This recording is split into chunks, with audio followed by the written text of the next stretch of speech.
Hello guys, मेरा नाम है रवि और स्टडी ग्लो में आपका बहुत बहुत स्वागत है। दोस्तों, जो इंसान है उसे जिंदा रहने के लिए ऑक्सीजन की जरूरत होती है। यानी कि अगर ऑक्सीजन ना हो तो जी नहीं सकता है, यानी कि ऑक्सीजन ही जीवन है, ये हम जानते हैं। और ऑक्सीजन की ही वजह से धरती पे जितने जीव हैं वो जिंदा रहते हैं।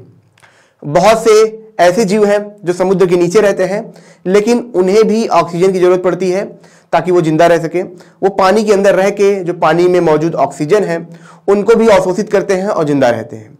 यानी कि ऑक्सीजन का होना ही हमारे जीवन का अस्तित्व है। यानी कि जब से ऑक्सीजन आया धरती पे तब से ही जीवन पनपा। लेकिन एक रिसर्च में प्रेडिक्शन हुआ, सिमुलेशन हुआ, और उस सिमुलेशन में ये देखा गया कि आने वाले वक्त में धरती से जो ऑक्सीजन का लेवल है वो क्या होगा, खत्म हो जाएगा। खत्म होने का मतलब ऐसा नहीं है कि कम होगा, यानी कि एक वक्त के बाद अगर हम बात करें 2012 मूवी की, तो उसमें 2012 जो था एक एंड डेट था कि इस डेट को सब खत्म हो जाएगा। लेकिन वो एक क्या था, अवधारणा थी, भविष्यवाणी थी। लेकिन यहाँ पे सिमुलेशन है, यानी कि आने वाले वक्त में क्या होगा कि ये होना तय है, ये होगा ही होगा। कितने वक्त में ये तो हम जानेंगे ही, लेकिन सबसे बड़ी चीज ये है कि ये जो सिमुलेशन बताती है कि किस तरीके से जो हमारा ऑक्सीजन लेवल है धीरे धीरे खत्म हो जाएगा, पूरी तरीके से खत्म हो जाएगा। और साथ ही साथ ऑक्सीजन के साथ खत्म होने के साथ साथ कार्बन डाइऑक्साइड की मात्रा भी कम हो जाएगी, ओजोन लेयर भी खत्म हो जाएगा, और धरती का जो टेम्परेचर है वो बहुत ही बड़े लेवल में बढ़ जाएगा। और जो पानी है, जो समुद्र का ओशियन वाटर है, वो भी पूरी तरीके से गायब हो जाएगा। कहाँ गायब होगा इसको भी हम समझेंगे, और ये जानेंगे कि ये पूरा प्रोसेस कैसे काम करेगा, और क्या सच में इंसान खत्म हो जाएंगे, इसको भी हम समझेंगे। देखिए, एक चीज मैं आपको बताऊं, अभी फिलहाल में ही रिसर्च हुआ है, कुछ दिन पहले ही रिसर्च आई थी। उसमें देखा गया था कि समुद्र में जो ऑक्सीजन लेवल है बहुत तेजी से घट रहा है।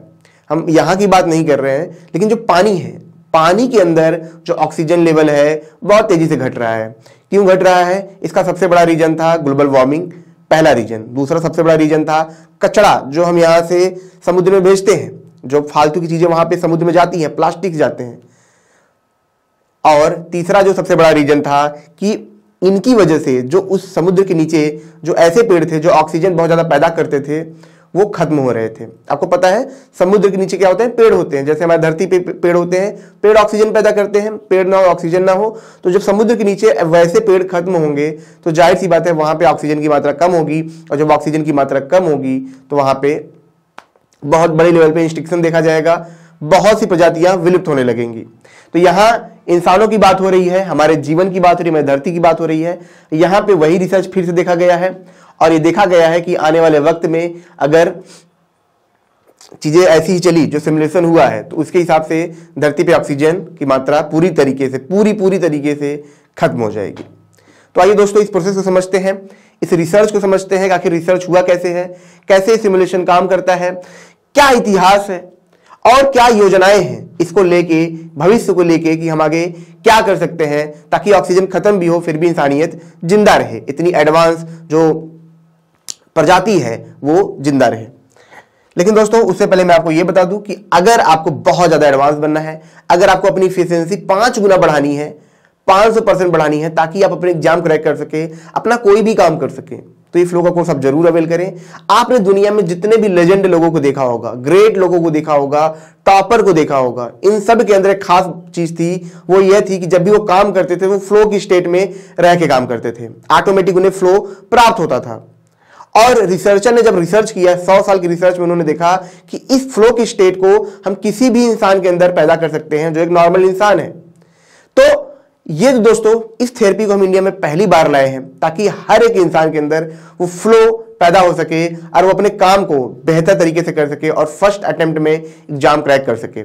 फ्लो 25 कोड यूज करेंगे तो यह कोर्स आपको मात्र 299 में मिलेगा।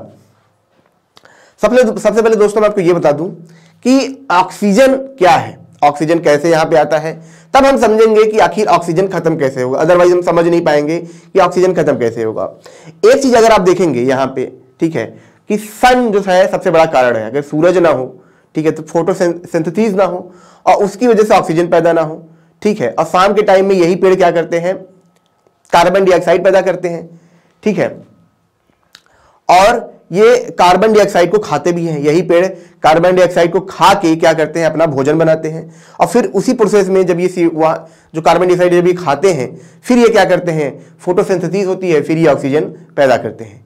यानी कि जो पेड़ है और सूरज है, लाइट है, ठीक है, और कार्बन है, इनके वजह से ही क्या होता है, ऑक्सीजन हमें मिलता है। यानी कि अगर इसमें कुछ प्रॉब्लम हो, ठीक है, कार्बन डाइऑक्साइड में कुछ प्रॉब्लम हो, तो क्या होगा, हमें ऑक्सीजन नहीं मिलेगा, ठीक है।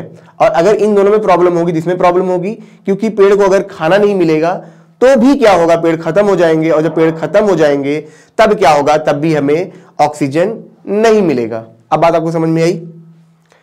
अब हम थोड़ा सा इस प्रोसेस को समझते हैं।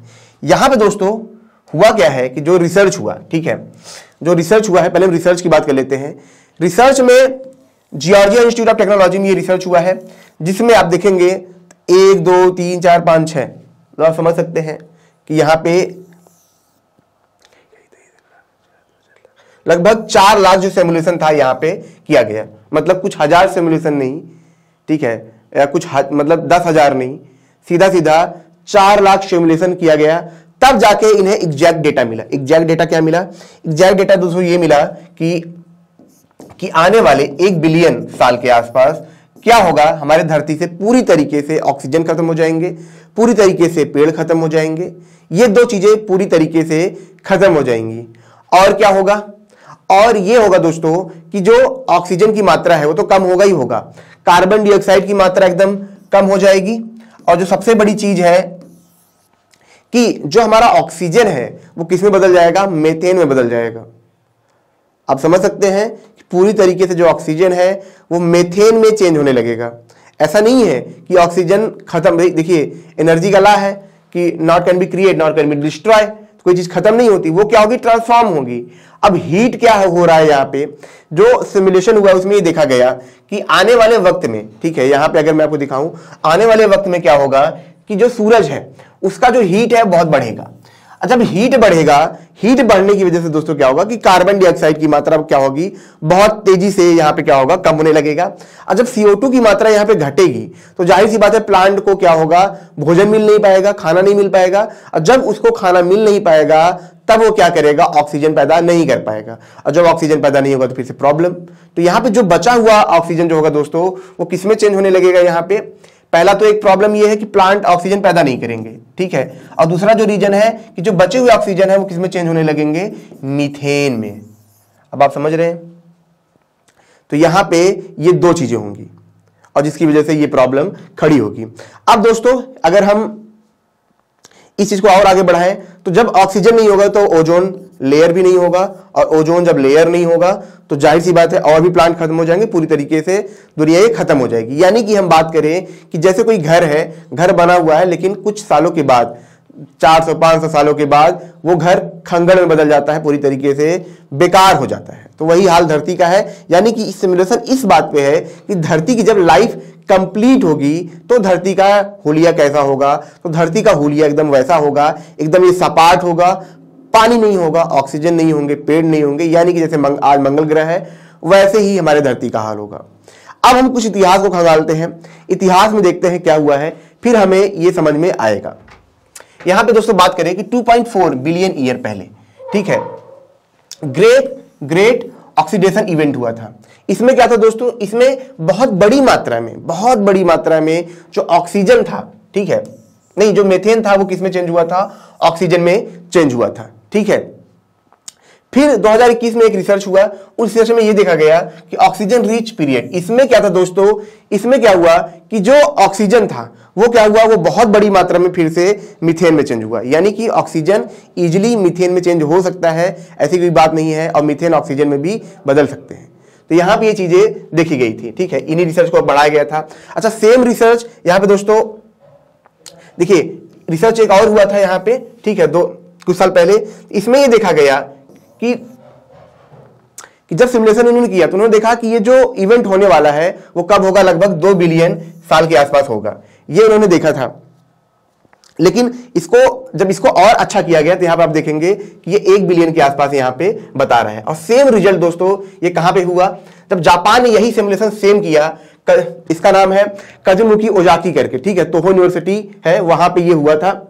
सेम रिजल्ट वहां पे हमें मिला, एकदम सेम रिजल्ट जो अभी हमारे पास है, एकदम रिजल्ट वही हमारे पास मिला। इसी को देखते हुए दोस्तों जो नासा है वो क्या कर रहा है, नेक्सस करके इनका एक प्रोग्राम है, ये चला रहे हैं। इसका काम क्या है, इसका काम है जो एक्सोप्लैनेट है, एक्स्ट्रा टेरेस्ट्रियल लाइफ है, उनको खोजना है। अगर इसको हम पूरी तरह समझे तो इसका नाम ही है nexus for the exoplanet system science. देखिए ये हम सबको पता है, ये हम सबको पता है कि आने वाले वक्त में धरती पे हम नहीं रह सकते हैं, तो हमें मतलब किसी दूसरे प्लेनेट पे हमें जाना ही जाना है। अब होता क्या है दोस्तों, जब ये सिमुलेशन होते हैं तो इस सिमुलेशन इस आधार पे ही नहीं बनाए जाते कि हमें ये जानना है कि धरती जो है कब खत्म होगी, ठीक है। ये सिमुलेशन बनाए जाते हैं आने वाले 200 साल 300 साल को समझने के लिए, 400 साल 500 साल 1000 साल। लेकिन जब सिमुलेशन हो ही रहा है तो उसको आगे बढ़ा के क्यों ना देख ले, तो इसी वजह से उनको आगे बढ़ाया जाता है। तो ये हमें कभी कभी ऐसे रिजल्ट हमें दिखते हैं, तो वो न्यूज चीजें आती हैं यहाँ पे। तो नासा भी इस पे काम कर रहा है, यानी कि सिंपल सी बात है, हमें मल्टी प्लेनेटरी बनना होगा, तभी हम जीवित रह सकते हैं। क्योंकि हम कल को किसी और प्लेनेट पे गलती से चलो मेहनत करके चले भी जाएं, अब हम सोचे हम यहीं आराम करेंगे, तो ऐसा नहीं है, वो भी कभी खत्म होगा, फिर हमें किसी और जगह पे जाना होगा, फिर किसी में और जगह पे जाना होगा। तो हमें लगातार, हमें अपने अस्तित्व को बचाए रखने के लिए हमें लगातार किसी न किसी प्लेनेट पे जाना पड़ेगा। यही इसका सबसे बेहतर तरीका है। हम इस उम्मीद में नहीं रह सकते हैं कि आने वाले 500 मिलियन साल के बाद, ये सब साल के बाद हम तभी यहीं पे रहें, ऐसा नहीं है, ऐसा नहीं हो सकता। हमें लगातार जगह बदलती रहनी पड़ेगी। हालांकि इसमें भी बहुत वक्त है, बहुत ज्यादा वक्त है, ऐसा नहीं है कि वक्त नहीं है। लेकिन आप जरा सोचिए कि हमें वहां तक जाने के लिए भी बहुत टाइम लगेगा। अगर हमें किसी दूसरे प्लेनेट को खोजना है, वहां पे जीवन बसाना है, उसके लिए हमें बहुत ज्यादा तकनीक चाहिए, बहुत ज्यादा साइंस, बहुत ज्यादा टेक्नोलॉजी चाहिए, और बहुत ज्यादा टाइम भी चाहिए उस साइंस को डेवलप करने के लिए। ऐसा नहीं है कि ऐसी साइंस आने वाले 100 साल 200 साल में डेवलप होगी, इसके लिए बहुत ज्यादा टाइम चाहिए। क्योंकि अगर हमें एक प्लेनेट से दूसरे प्लेनेट पे जाना भी हो, किसी एक्सोप्लैनेट पे जो बहुत दूर है हमसे, हमें न जाने कितने बिलियन, मतलब कितने हजार साल लग जाएंगे। तो हमें ऐसी टेक्नोलॉजी चाहिए कि हम जूम से करके कहीं भी पहुंच जाएं, और उस टेक्नोलॉजी को आने के लिए बहुत ज्यादा ये वक्त लगेगा। तो दोस्तों ये छोटा सा लेक्चर था। अगर ये आपको अच्छा लगा हो, इसे लाइक करें, कमेंट करें, और इसको जरूर शेयर करें, ताकि और भी लोगों को ऐसी नॉलेज मिलती रहे। और मिलते हैं नेक्स्ट लेक्चर में। Thank you so much.